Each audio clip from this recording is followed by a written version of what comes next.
네, 제가 작년 10월 달에 이 수요일 저녁 예배 강단에 섰을 때는 청년국 소속이었었는데요. 지금은 초등 3, 4부에 헌신을 하고 있습니다. 초등 3, 4부로 인도를 받고 나서 원래 렘넌트 운동에 마음은 있었지만 렘넌트 운동에 대해서 계속 기도하고 질문하게 되는데요. 그 중에 제 마음속에 계속 물음표가 생기는 말씀이 신명기 6장 4절부터 9절까지의 말씀입니다. 어떻게 하면 하나님의 말씀을 우리 렘넌트들에게 편집해서 각인시킬 수 있을까? 이게 완전히 뿌리를 내려서 이 아이들이 붙잡은 말씀으로 자기의 인생과 언약의 여정을 기도 가운데 설계할 수 있을까? 그걸 넘어서서 하나님이 예비하신 현장에 들어갔을 때 그 문화에 속거나 당황하지 않고 자기의 현장을 복음으로 어떻게 하면 디자인할 수 있을까? 그 시작점이 사실 이 복음의 말씀이 편집되어 각인되는 것이잖아요. 그런데 하나님은 모세에게 이 말씀을 전달하시고 이 편집과 각인을 명령하십니다. 그 말씀 받은 모세가 이스라엘 백성들과 후대들 앞에 이 말씀을 전달하죠. 아마 굉장히 잘했을 거예요. 그런데 애석하게도 시간이 지날수록 중요한 부분들이 사라지기 시작하는 겁니다. 유대인들이 교육을 얼마나 잘합니까? 지금 유대인들은 전 세계 경제를 장악하고 있잖아요. 그렇게 경제를 장악할 만큼 훌륭한 교육이 유대인에게서부터 시작이 됐죠. 그 출발도 사실은 성경이었습니다. 그런데 이분들이 성경 붙잡고 말씀을 계속 각인하는데 시간이 흐를수록 껍데기는 남아요. 미간에 붙이고 문설주에 붙이고 손목에 붙이고 앉아있을 때든지 길을 갈 때든지 그 형식과 껍데기는 남았는데 막상 그 안에 가장 중요한 내용인 복음이 점점 희미해졌습니다. 저는 이번 주 2부 강단 말씀 들으면서 너무 살벌하다라는 느낌이 드는 거예요. 예수님이 한 번도 사람들 힘들게 한 적이 없다. 그러나 한 번 화내신 적이 있는데 3가지의 뜰이 없는 성전을 보며 화를 내셨다. 바울이 한 번도 사람들을 어렵게 한 적이 없는데 한 번 딱 저주했다. 갈라디아 교회를 향해 다른 복음을 전하면 저주를 받을지어다. 그런데 그 다른 복음이 시작됐던 근원이 사단이 만들었던 12가지 문제였고요. 그 다른 복음의 시작이 교회라고 하셨습니다. 유대인에게서부터. 그렇다면 우리도 점검해 봐야 되겠죠. 우리가 렘넌트들에게 복음을 각인하고 기도를 뿌리내리고 체질되게 하기 위해서 여러 가지 것들을 많이 합니다. 우리 교회 안에 여러 가지 망대들이 세워져 있습니다. 또 렘넌트를 키우고 살리는 사역자, 부모, 교사들이 많이 있습니다. 그런데 우리가 정말 하나님이 원하시는 그 일 앞에서 한 번쯤은 이런 여름을 통해 우리의 복음과 전도 시스템을 또 우리를 통해 세워져 가는 렘넌트 망대의 이 렘넌트 운동의 망대가 한번 점검되는 그런 시간이었으면 좋겠습니다. 우리가 정말 너무 열심히 했는데 혹여나 100년, 200년이 지나서 50년이 지나서 우리 아이들이 너무 훌륭하고 멋진 교회, 너무 많은 프로그램이 있는 교회 여기에 맛이 들려 실제 중요한 복음을 놓치고 혹시 다른 복음이 우리 후대들에게 전달되면 어떡하겠습니까? 우리가 멀리 가기 위해 또 제대로 가기 위해 빨리 가는 것보다 잠시 멈춰서서 하나님의 말씀 앞에서 나를 다시 한번 돌아보고 점검하는 시간을 누려야 되겠습니다. 그래서 오늘 말씀의 제목을 렘넌트 운동의 망대 점검이라고 정하게 됐고요.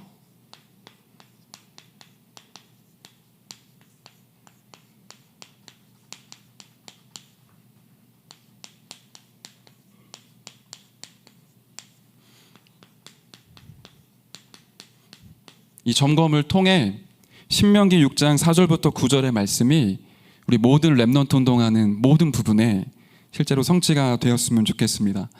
왜 렘넌트 운동을 해야 될까요? 작년에 제가 하나님 앞에 다시 한번 질문하는 내용이었고요. 기도이기도 했었습니다. 이사야 6장 1절부터 13절의 언약을 다시 한번 확인하면서 왜 렘넌트 운동이어야 되는지를 좀 확인하는 시간표가 있었거든요. 그리고는 2023년도에 초등 3, 4부로 오게 돼서 렘넌트 현장을 실제로 이제 들어가 보는 거예요. 우리 아이들이 어떻게 생활하고 있는지, 실제 학교 현장은 어떤지. 그리고는 연초부터 지금 7월이니까요. 한 7개월 정도 뉴스에서 이 랩넌트 현장에 관련된 기사들만 이렇게 한번 스크랩을 해봤어요. 제가 PPT를 만들거나 영상을 찍어서 보내면 이거 잘릴 것 같아서 저작권이 있잖아요. 가져오지 않고 구두로 말씀을 드리겠습니다. 우리나라에서 출생신고가 됐는데 이후에 행적이 묘연한 아이들을 전수조사하기 시작을 했죠. 쉽게 말하면 태영아, 분명히 태어났는데 어디에도 기록이 없고 지금 행적이 묘연한 겁니다. 찾아봤더니 너무 많은 아이들이 지금 죽었어요. 알고 계시죠? 그것도 엄마의 손에 의해 매장당한 친구도 있고요. 제가 너무 슬프게 봤던 기사는 엄마가 아이를 죽였어요. 키울 능력이 없고 자기는 우울증에 시달리니까 아이를 죽였는데 이 아이를 차마 버릴 수가 없는 거예요. 그래서 어디에 보관을 했냐면 자기 집에 있는 냉장고 냉동칸에 아이를 보관을 했어요. 몇 년 동안. 차마 이 아이를 버릴 수는 없는 거죠. 태영아 아이들이 지금 너무 많이 죽어가고 있습니다. 그것도 자기를 낳아준 부모님의 손에 의해. 육아유치는 어떻습니까? 어린이집에 갔는데 이 어린이집 교사가 이 아이를 알게 모르게 학대했어요. 아마 어린이집 교사도 굉장히 영적으로 시달리고 어려웠었겠죠. 아이가 잠을 안 자니까 잠을 재우기 위해 억지로 결박을 시켰고 그 위에 이불을 덮었고 또 이불을 덮었고 베개로 덮었어요. 이쯤 되면 이 아이가 자겠지. 근데 그대로 그 아이가 숨이 끊겼어요. 이게 지금 육아유치 현장에 일어나는 일들이거든요. 이것만 있겠습니까? 더 많은데 그중에 심각한 것들만 기사로 지금 나오고 있겠죠. 초등은 어떻습니까? 지금 우리 한국이 난리가 났잖아요. 아이들이 감정의 조절이 안 돼요. 선생님을 때리는데 그 도가 너무 심해요. 선생님이 그 일 때문에 너무 시달리다가 자살을 하고요. 얼마 전에는 기사가 하나 떴었는데 우리 초등학생 한 명이 아파트 옥상에서 투신해 자살을 했습니다. 이유인즉 유서를 남겼는데 본인이 오랫동안 학교 폭력에 시달리고 있었어요. 태영아, 육아유치, 초등, 중등은 어떻습니까? 얼마 전 일입니다. 자기가 엄마예요. 집에 돌아와 보니까 딸이 이상한 거예요. 이 딸이 왜 이러지? 경찰에 신고를 했어요. 알고 봤더니 딸이 친구 둘과 여자아이거든요. 남자 사람 친구 둘과 텔레그램을 통해 마약을 접했고 같이 마약을 하고 애들은 떠나고 본인 혼자 마약에 시달려서 막 이렇게 했던 거예요. 중학생입니다. 고등학교 3학년은 어떻게 했냐? 마약을 유통시켰어요. 그것도 굉장히 공부 잘하는 아이들이었거든요. 고3 아이들, 남자애들이 3명이 모여서 우리 마약하고 싶은데 마약을 하는 정도가 아니라 마약을 한번 유통해보고 돈을 벌어보자. 그래서 엄마 아빠한테 공부한다고 거짓말을 하고 오피스텔을 얻어달라고 했어요. 사무실을 얻어서 그곳에서 마약을 본인들이 하고 마약을 유통시키면서 운반책을 어른들로 사용을 했습니다. 고등학교 3학년이. 대학은 어떻죠? 한국을 떠들썩하게 했었죠. 정유정, 23살입니다. 아무도 이 아이가 그런 끔찍한 범죄를 저지를 거라고 예상하지 못했죠. 계속 죽음만 생각을 했던 것 같아요. 어떻게 하면 사람을 잘 죽일 수 있을까? 연구해서 자기 나름대로 자기 또래에 가장 시기 질투가 나는 친구들을 물색을 했고 굉장히 대범하게 칼을 110군데를 찔렀다고 해요. 그리고 토막을 냈죠. 그거 말고도 너무 많아요. 요즘에 신림동 사건 아시죠? 오랫동안 시달렸던 사람이 행인들을 칼로 찔러서 1명이 죽고 3명이 부상당한, 이제 함부로 길을 다닐 수도 없는 실정이 됐습니다. 왜 이런 일들이 벌어질까요? 랩넌트, 그 어렸을 때 다른 것이 들어갔어요. 한 번도 이 사람들한테 복음의 빛을 비추어주는 사람이 없었던 거죠. 지금 학교 현장, 랩넌트 현장이 사단이 장악했다 정도가 아니라 손을 쓸 수가 없습니다. 교회가 들어가지 못하고 있어요. 아니, 교회가 들어가지 못하는 정도가 아니라 사단이 교회를 무너뜨리고 있습니다. 사실 이런 다락방, 우리 교회 아이들이 많이 있지만 일반 교회를 가면 할아버지 할머니들만 계시지 청년, 대학 밑에 아이들이 없어요. 그 아이들이 어렸을 땐 착하니까 엄마 아빠 손잡고 교회로 오죠. 그러다가 조금 시간이 지나서 머리가 커지고 생각이 많아지고 내가 이제 복음이 맞다 틀렸다를 분별할 수 있는 시기가 오면 자유독립 선언을 합니다.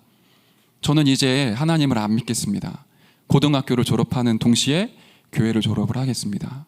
이게 지금 한국 교회에 굉장히 많이 일어나고 있다고 하죠. 결국에는 복음은 사라질 겁니다. 이대로 가면. 우리 렘넌트 후대 현장은 사단의 문화로 완전히 처참하게 죽어갈 겁니다. 의사도, 교수도, 박사도, 대통령도 해결하지 못하고 있습니다. 그런데 이 문제를 해결하고 이 아이들을 살릴 수 있는 유일한 답을 하나님이 불교에 맡기지 않으셨어요. 저기 이슬람 저런 종교에 맡기지 않으셨어요. 어디에 맡기셨죠? 우리들에게 맡기셨습니다. 교회에 이 답을 주셨습니다. 저와 여러분들이 렘넌트 운동한다라는 건 굉장히 많은 의미가 있죠. 복음 운동을 지속해야 되고요. 세상 끝날까지 복음이 증거되어져야 되고요. 땅끝까지 복음이 증거되어지고 우리 후대들이 저주와 재앙과 전쟁 속에 죽어가지 않고 이 복음 가지고 살아날 수 있도록 하는 것도 렘넌트 운동입니다. 이 렘넌트 운동을 하는 데 있어서 우리의 실력 가지고 할 수 없겠죠. 이런 현장에 지금 누가 가냐면 우리의 아들, 우리의 딸, 우리의 조카, 우리 교회 렘넌트들이 이런 현장으로 지금 가요. 그런데 만약에 우리 아이들이 말씀이 편집되지 않고 기도가 설계되지 않고 현장을 디자인할 수 없다면 어떻게 될까요? 100%입니다.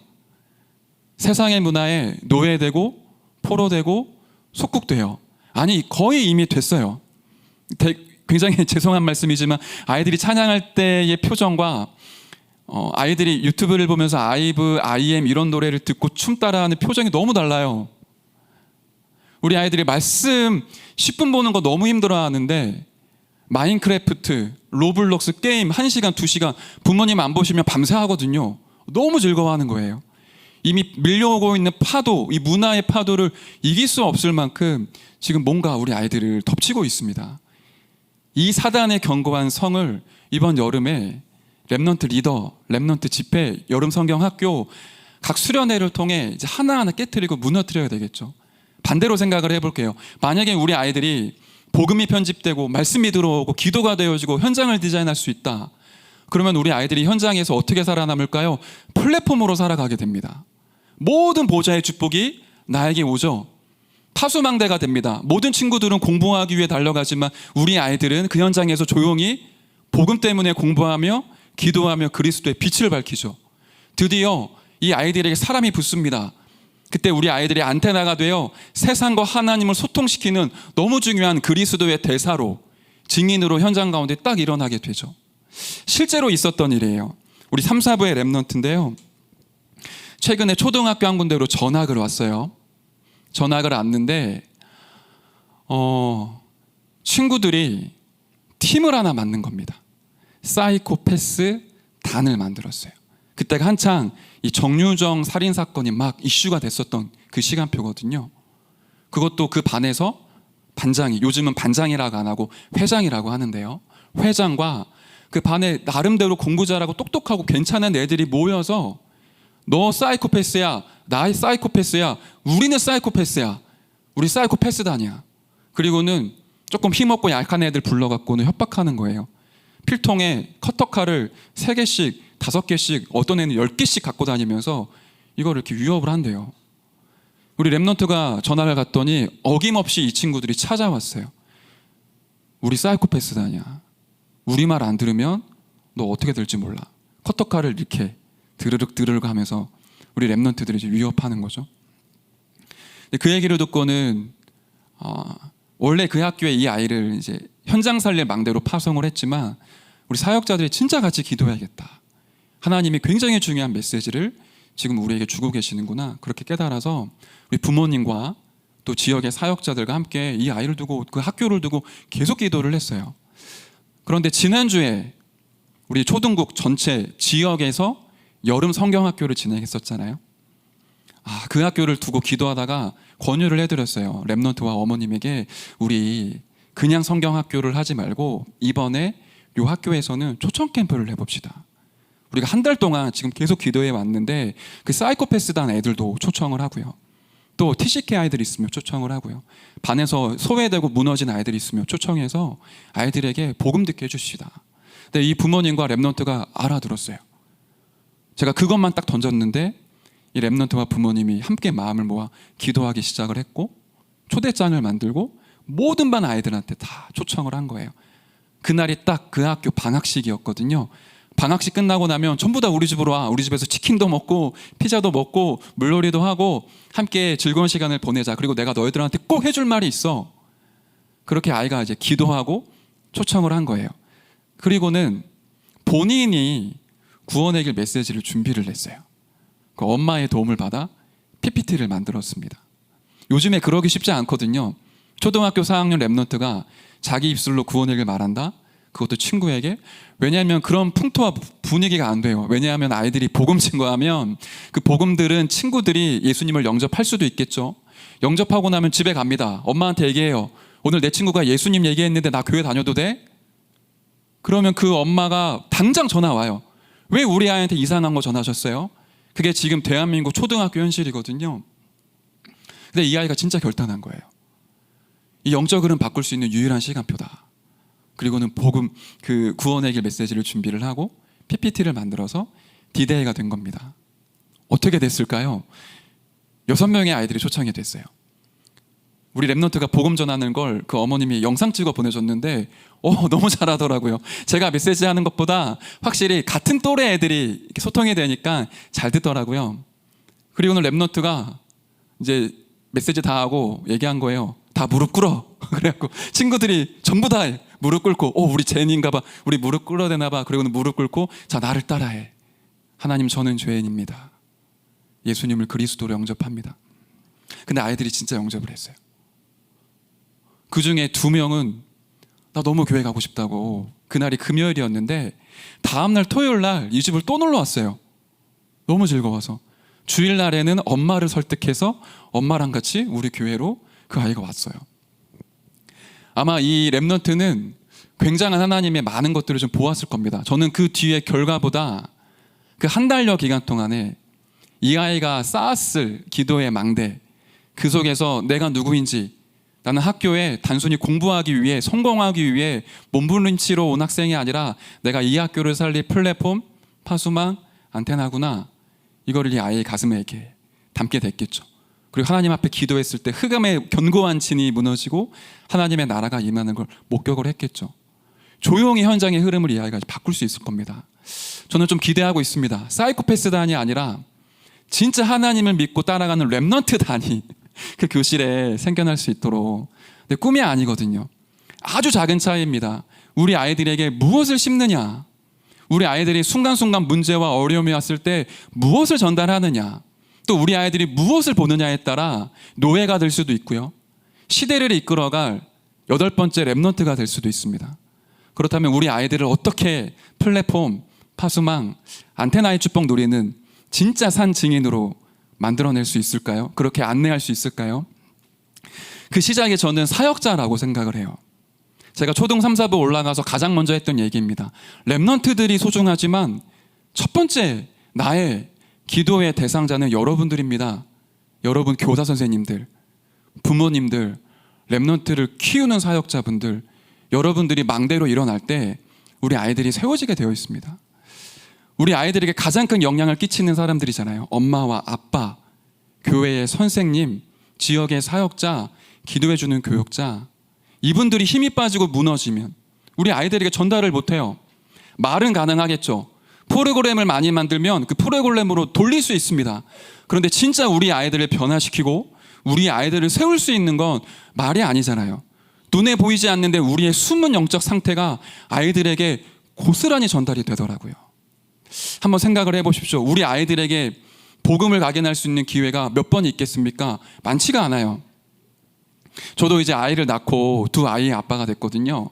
첫째가 31개월, 둘째가 7개월인데요. 반대로 얘기해야 될까요? 너무 행복해요. 진짜 너무 행복한데, 아이 키우는 거 진짜 쉽지 않구나라는 생각 들더라고요. 시간도 너무 빨리 가고.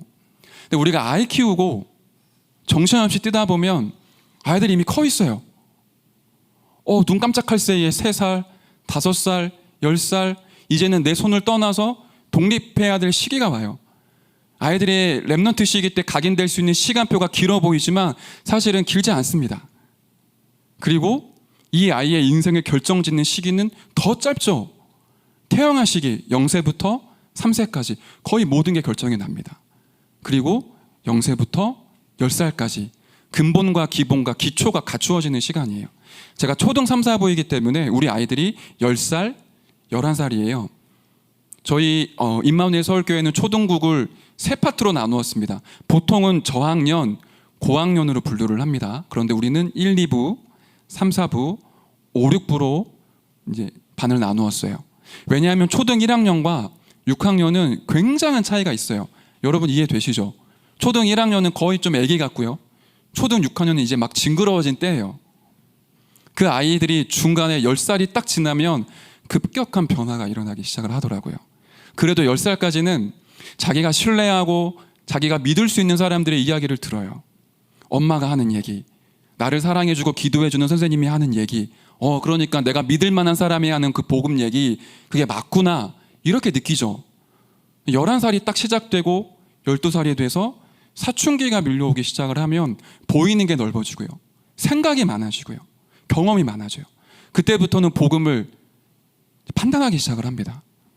내가 만약 복음을 느꼈는데 복음이 시시하게 느껴졌다, 어른들이 복음의 말씀을 많이 증거했지만 그 뒷모습을 따라보니 복음이 별거 없더라, 그러면 이 아이들이 점차 복음에서 흥미를 잃고 멀어집니다. 그렇다면 우리 아이들에게 실제로 전달할 수 있는 시간이 길지가 않다라는 거예요. 그러니까 저희가 초등 3, 4부를 맡고 나서 이게 진짜 마지막 기회일 수 있겠다, 처음이고 영원하며 마지막 기회. 이번 여름이 우리 렘넌트들을 위해 기도하는 굉장히 중요한 시간표가 되어야 됩니다. 또 이런 기회가 오지 않을 수도 있습니다. 특별히 올 여름에 하나님의 중요한 계획이 있겠죠. 렘넌트 키우는 이 파트의 현장에 굉장히 많은 일들이 지금 벌어지고 있는 걸 보고 있거든요. 아마 하나님의 굉장한 응답과 또 메시지가 우리에게 있지 않나 싶습니다. 진짜 우리가 좀 기도해야 될 때이고요, 우리가 세워가고 있는 렘넌트 망대를 점검해야 될 시기입니다. 우리 사역자들과 우리 기도해 주시는 분들이 무슨 점검을 해야 될까요? 제가 오늘 3가지 얘기를 하려고 하는데요, 우리의 말이 아니라, 우리가 가지고 있는 프로그램이 아니라 우리의 믿음이고요, 우리가 무엇을 누리느냐, 우리의 삶 24라고 할 수 있죠. 여기에 뭐가 차이 있느냐, 이게 우리 아이들에게 그대로 전달이 될 겁니다.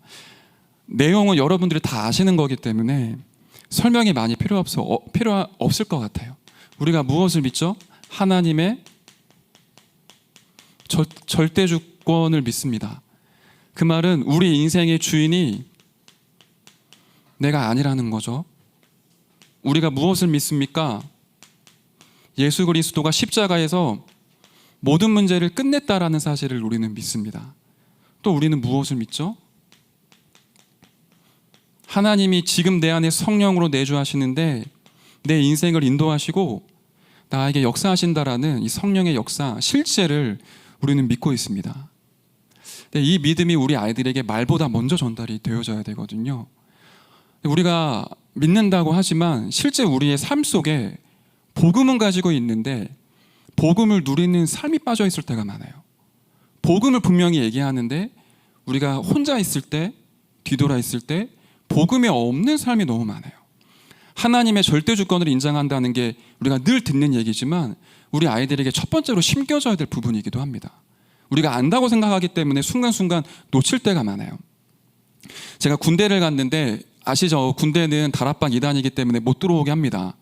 그렇기 때문에 교목 중에 정확한 원색적인 복음을 얘기하거나 성경적 전도를 얘기하는 교목은 군대에 단 한 명도 없습니다. 그런데 우리 렘넌트들이 군대를 가잖아요. 신앙생활을 해야 되잖아요. 거기서 하나님의 절대 주권 인정하지 못하면 계속 불평해야 돼요. 왜 내가 다니는 교회는 복음도 얘기 안 해주고 늘 율법, 종교 이런 얘기만 합니까? 왜 목사님들이 늘 동기 인본주의만 부립니까? 근데 그 현장에 하나님이 나를 보내셨어요. 그 지역에 다락방 아니지만 그 교회 목사님을 하나님이 만나게 하셨어요.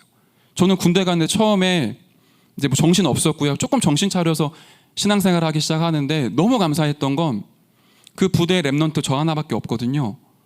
주일 설교 군인들이 안 듣잖아요. 다 피곤하니까 잔단 말이에요. 근데 저는 그 시간이 없으면 안 돼요. 그 시간이 유일하게 말씀이 선포되어지는 시간이에요. 근데 하나님이 이상하게, 이게 우연이라고 하기에 너무 이상한 일들이 자꾸만 벌어지는 거예요. 하나님이 저 목사님을 통해 지금 나에게 말씀하고 계시는구나. 내가 군대에 왔고 여기는 다락방하는 교회도 아니지만 하나님은 여기서도 나에게 말씀을 선포하시는구나. 그런 부분들이 좀 체험되어지고 믿어지더라고요. 우리가 하나님의 절대 주권을 가장 믿지 않을 때는 사실은 어쩌면 교회 안에서 그런 일이 벌어지기도 합니다. 하나님이 우리 교회로 우리를 인도하셨고요. 그 교구, 그 부서, 그 기관에 그 교역자를 주의 종으로 세우셨어요. 물론 부족한 부분이 있죠. 가끔씩 안 좋은 얘기가 들릴 수도 있습니다. 그런데 우리는 사람 바라보지 않거든요. 하나님의 절대 주권을 인정하잖아요. 우리에게 와 있는 모든 상황들, 환경들, 우리에게 들리는 모든 것들을 하나님의 절대 주권에서 해석하는 삶이 안 되면 우리 아이들에게 전달해 줄 수 없습니다. 말은 해줄 수 있어요. 제가 류광수 목사님, 여러분도 그러시겠지만 메시지를 우리가 많이 들으니까 예화들이 계속 기억에 남잖아요. 그 중에 제 마음속에 남았던 예화예요. 류 목사님을 위해 진짜로 기도했던 어머니 장차영 원사님, 이분이 진짜 신앙인이셨던 것 같아요. 가끔씩 교회에서 성도님들이 집에 찾아온다고 하시죠. 찾아오면 무슨 얘기 하겠습니까? 우리도 보통 그러거든요. 다락방 할 때, 지교회 할 때 하는 얘기와 내가 진짜 친한 사람들이랑 하는 얘기가 다를 때가 너무 많아요. 근데 이분들이 장차영 원사님한테 오면 얘기하는 거예요. 우리 교회 이상하다고, 목사님이 이상하고, 장로님이 이상하고, 권사님이 이번에 사고치고, 집사님 너무 이상하다고. 그때마다 장차영 원사님이 반대쪽 얘기를 자꾸 해주시는 거죠. 아닐 수 있다. 기도해야 된다. 그걸 누가 봤죠? 어린 나이고 아직 신앙이 없지만 어린 류광수 목사님이 그걸 목격을 하고 보셨어요. 류광수 목사님 본인은 문제 없다고 하시잖아요. 누가 어떤 얘기를 해도 나 상관없다고 하시잖아요. 그게 언제 각인됐을까? 이제 곰곰이 기도하는데 아마 이미 어렸을 때부터 하나님이 그런 부모와의 관계 속에서 보게 하신 게 아닐까. 우리가 이런 절대 주권을 인정하지 못하고 그리스도로 끝이 나지 않고 성령의 실제 역사하심 믿지 못하면 다 해놓고 끝에 가서 불신앙하게 됩니다. 우리 교회 이상하고, 우리 교우 이상하고, 우리 파티 이상하고. 근데 그걸 누가 듣냐면 우리 아이들이 봐요. 들어요. 그럼 아이들이 복음은 들었는데 그 복음 뒤에 있는 삶을 느낄 때는 다른 걸 느낄 수도 있거든요. 그러면 다윗 같은 인물은 나오지 못해요. 사울왕이 쫓아오는데 다윗은 끝까지 사울왕 손대지 않았습니다. 하나님의 절대 주권 정말 믿었고요. 예수 그리스도가 내 인생의 모든 문제 끝냈다라는 걸 믿었어요. 고난 속에서, 사망의 음침한 골짜기 속에서 해를 두려워하지 않을 만큼, 그리고 성령께서 역사하시며 사울왕 살릴 수 있다, 이 모든 것 해결할 수 있다, 진짜 믿었어요. 끝까지 손대지 않습니다. 한마디도 불평하지 않아요. 우리가 렘넌트를 다윗같이, 요셉처럼, 다니엘처럼 키우고 싶어 하잖아요. 그러면 우리가 먼저 진짜 믿음으로 이 삶이 사라져야 되거든요. 말이 아니라 우리의 숨은 상태와 영적인 상태가 우리 아이들에게 하나님의 절대 주권을 믿는 믿음으로, 예수 그리스도로 모든 문제가 끝났다라는 믿음으로, 성령의 역사하시면 치유되고 증인된다라는 믿음으로 내가 딱 서는 겁니다. 우리가 오늘 좀 점검하는 시간이 됐으면 좋겠어요. 다 아는 메시지지만 아는 게 아니라 이게 나에게 뿌리 내릴 때 우리 후대들에게 계속 지속적으로 전달이 되겠죠. 우리가 무엇을 누려야 될까요? 우리의 누림이 치유받아야 됩니다. 이게 우리에게 너무 많아요.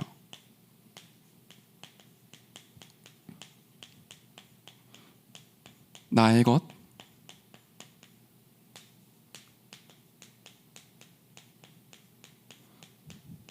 나의 성공이요.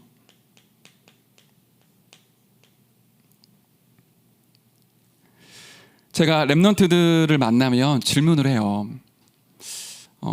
친한 친구 누구니? 그러면 거의 다 있어요. 그 친한 친구에 대해서 나한테 한번 소개를 해줄래? 그럼 아이들이 눈이 요만해져갖고 신나갖고 얘기해요. 그 친구 언제 만났고요, 뭘 좋아하고요, 집은 어디에 있고요, 저랑 뭐가 잘 맞고요, 다 얘기 듣고 너 진짜 친한가 보다. 그러면 혹시 너가 10년, 11년 동안 하나님 얘기를 들었고 하나님 만나왔잖아. 너가 만난 하나님은 어떤 분이시니? 그럼 아이들이 눈이 갑자기 이렇게 바뀌어요. 뭐죠? 네, 정답은 얘기해요. 하나님은 구원자예요.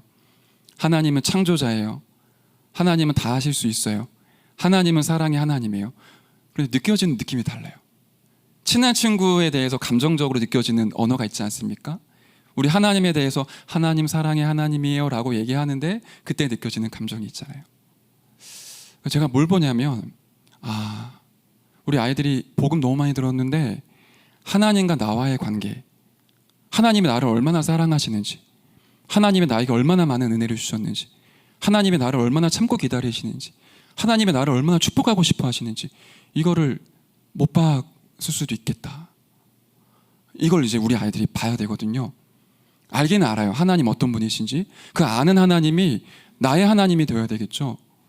그거를 깨트리는 우리의 점검입니다. 창세기 3장에 나로 살아왔었던 내가 하나님과 함께 사는 나로, 이게 우리에게 누려져야 되겠죠. 나의 것만 주장하고 살아왔던 내가 하나님과 함께 하면서 하나님의 것을 사랑하기 시작을 하는 거죠. 나와 하나님과의 관계가 사랑이라면 내 자녀도 하나님과의 관계가 사랑일 가능성이 높습니다. 근데 만약에 내가 이 복음을 가지고 하나님이 너무 두렵다, 또 하나님 너무 어렵다, 또는 이 복음 가지고 내가 한번 해봐야지, 그거 말 안 하는데 느껴져요. 우리의 창세기 3장에 나로 물들어 있던 이 부분이 하나님과 함께하는 나로, 나의 것만 주장하고 나의 것만 사랑해서 육신적인 것만 따라가던 내가 하나님의 것을 사랑하는 나로, 나의 성공이 아닌 하나님의 언약이 성취되어지는 언약의 여정이 참된 성공이라는 걸 아는 이 누림으로 우리가 들어가야 되겠죠. 이새가 다윗을 심부름 보내지 않습니까? 얼마 전에, 지금 1년 전에 전쟁이 터졌죠. 우크라이나 러시아 전쟁. 러시아에서는 징집 대상의 사람들이 도망가는 일이 벌어지고 있습니다. 전쟁이 얼마나 무섭습니까? 가면 거의 죽는다고 봐야 되겠죠. 돌아오더라도 심각한 부상이 있을 수도 있습니다. 그 전쟁통에서 살아남기란 너무 어렵죠. 이새가 어쩔 수 없이 큰 형들을 전쟁터에 보냈어요. 죽을 수도 있어요. 아들 하나 남았거든요. 다윗이에요. 만약에 나의 것, 나의 성공, 이것만 알았더라면 이새가 다윗을 그 현장에 안 보냈을 겁니다. 너라도 살아야 되지. 우리가 부모 입장에서 그러지 않을까요? 내 아들이 셋이 있는데 둘이 군대 갔어요. 전쟁 터졌어요. 막내들 데리고 도망가야죠. 근데 이새가 다윗에 대한 하나님의 계획을 찾았잖아요. 왕이 될 인물이에요. 나의 것이 아니에요. 하나님의 것이에요. 하나님이 함께하는 렘넌트예요. 이 아이가 지금 현장을 봐야 될 시간표예요. 그 속에서 망대를 세워야 될 시간표예요. 그 속에서 영적인 싸움을 싸워야 될 시간표예요. 아버지 이새가 다윗에게 심부름을 시킵니다. 이거 떡을 갖다 주고 증표를 받아와라. 근데 그 심부름을 통해 다윗이 골리앗 앞에 서게 되죠. 우리가 이런 누림이 우리에게 필요하겠죠. 창세기 3장, 6장, 11장으로 물들어 있던 나를 하나님의 것으로 바꾸는 누림이, 점검하는 시간표이기 때문에 이런 얘기를 좀 오늘 하고 있습니다. 내 사역, 내 사람, 내 자녀, 내 것만 바라보는 게 아니라 하나님의 복음을 정말로 생각하면 하나님이 우리 자녀를 책임지시죠. 세 번째는 우리의 삶입니다. 우리의 삶이 24시간 돌아가고 있잖아요.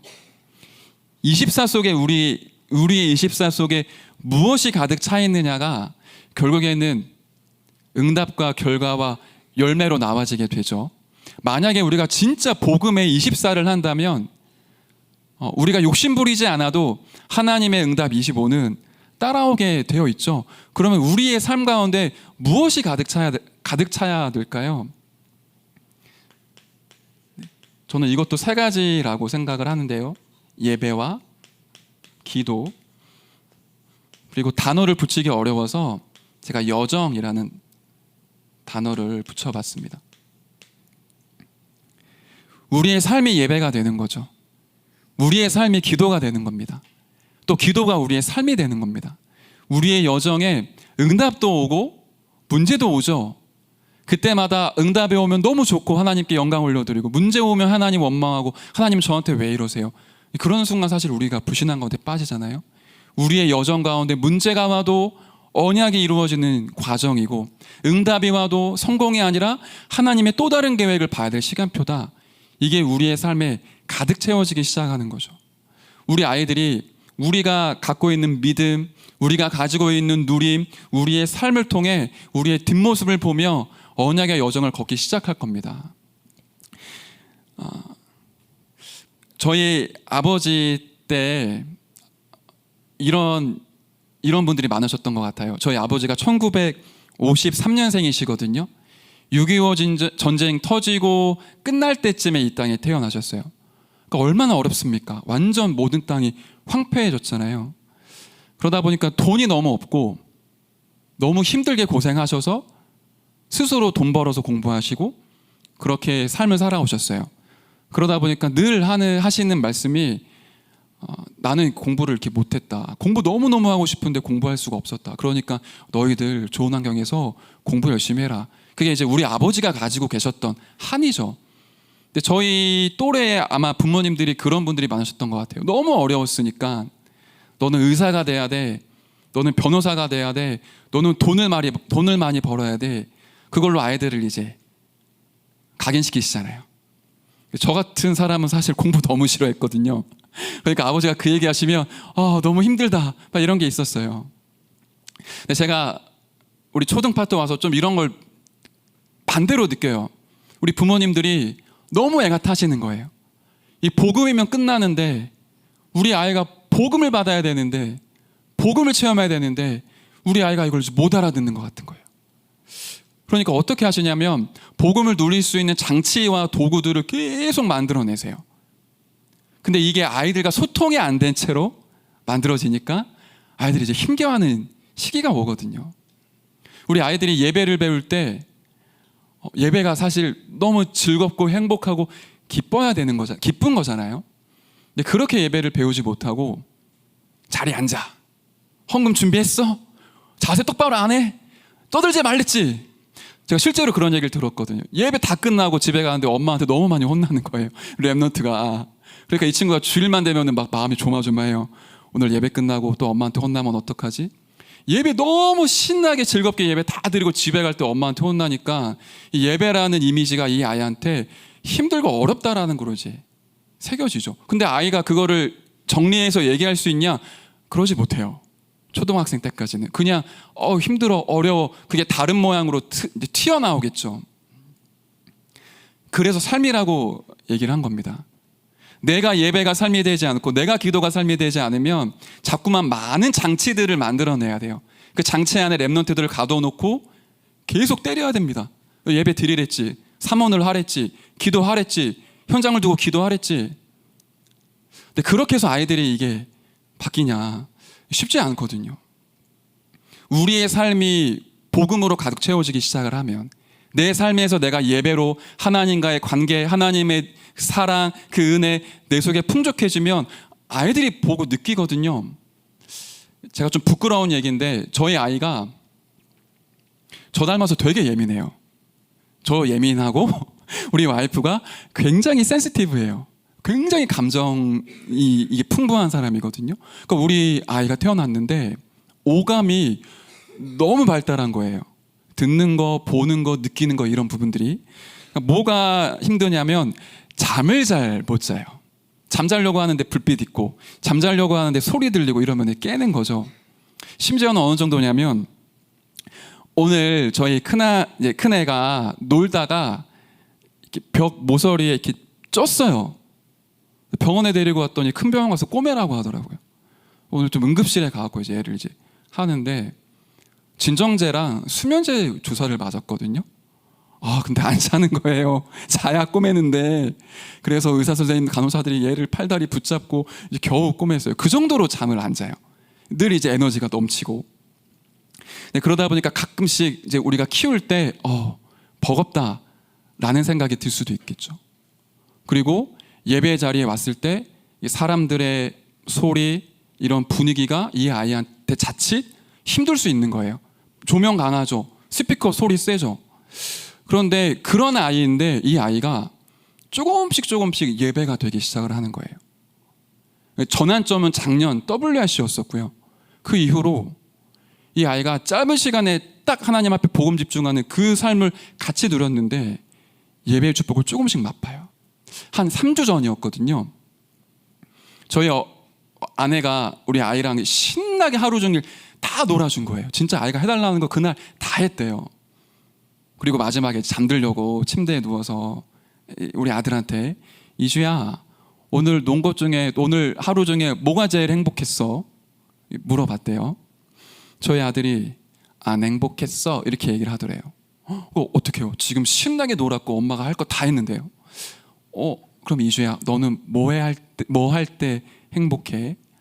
예배할 때 이렇게 얘기를 하더래요. 엄마가 정신 팍딱 차려갖고는 침대에서 일어나서 그래, 예배할 때 가장 행복하지, 우리 같이 예배 드리자. 사도신경 5번 외우고 두근두근 내 마음속에 그리스도 찬양 계속하고. 근데 우리 아이가 안 가르쳐주고 암송하라고 시키지 않았는데 본인이 들어온 말씀을 암송을 해요.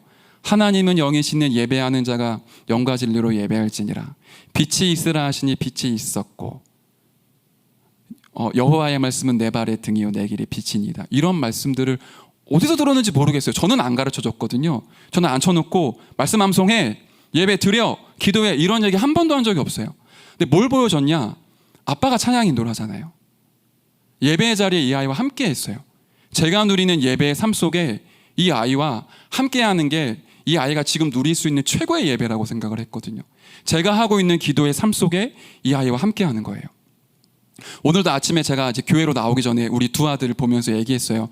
두 아들아 잘 지내라. 그러면서 저도 모르게 아들이 있는 자에게 생명이 있고 하나님의 아들이 없는 자에게 생명이 없느니라. 그런 식으로 짧은 기도고 짧은 소통인데 내 삶에서 누려지는 부분들을 아이들과 소통하는 거예요. 근데 아이들이 조금씩 바뀌어요. 우리가 아이들을 잘 키우기 위해 여러 가지 장치들을 많이 만들어내면 좋습니다. 그런데 그 장치들이 껍데기가 남고 내용이 사라지면 시간이 흐를수록 복음이 아닌 다른 복음으로 흘러갈 수도 있습니다. 진짜 중요한 망대 중에 망대는 나죠. 렘넌트를 위해 기도하는 나, 렘넌트와 함께 렘넌트를 키우는 사역자인 내 속에 하나님의 망대가 세워질 때 그 망대는 우리 아이들의 망대로 바뀌게 됩니다. 우리에게 있는 믿음과 우리에게 있는 누림과 우리에게 있는 삶이 우리 아이들에게 흘러들어갑니다.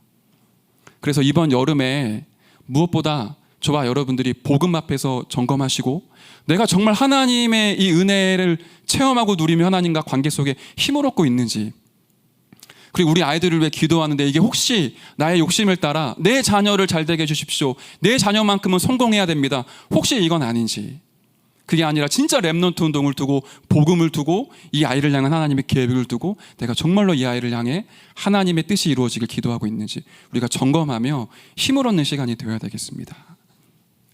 마지막 결론인데요. 어떻게 하면 우리의 믿음, 누림, 삶이 바뀔 수 있을까요? 결국에는 모든 것은 기도의 망대로 귀결이 되는 것 같아요. 힘으로 되지 않고 능으로 되지 아니하나 오직 나의 신으로 되느니라. 예수님의 마지막 말씀이시기도 했습니다. 오직 성령이 너희에게 임하시면 너희가 권능을 받고 땅끝까지 내 증인이 되리라. 그 말씀 붙잡고 마가다락방으로 모여 오로지 일심 전심 지속으로 완전히 기도 속에 들어갔죠. 우리 이번 여름에 렘넌트를 두고 또 렘넌트 사역을 두고 또 나의 영적 상태를 두고 나의 숨은 플랫폼을 두고 우리가 먼저 기도하며 힘을 얻는 시간이 되었으면 좋겠습니다. 우리의 믿음, 우리의 누림, 우리의 삶이 치유되어지고 우리의 복음 누리는 삶을 통하여 우리 아이들이 너무 자연스럽게 복음을 흡수할 수 있도록, 그 복음이 나에게 기쁨이 되고 행복이 되고 각인될 수 있도록 이 축복이 이번 여름 동안에 이루어질 줄 믿습니다. 제가 기도하겠습니다. 하나님의 은혜에 감사드립니다. 렘넌트 운동의 망대를 점검하는 시간표가 되게 하여 주옵소서. 우리의 믿음과 우리의 누림과 우리의 삶이 하나님의 것으로 바뀌어질 수 있도록 은혜를 더해 주옵소서. 예수 그리스도의 이름으로 기도드렸습니다. 아멘.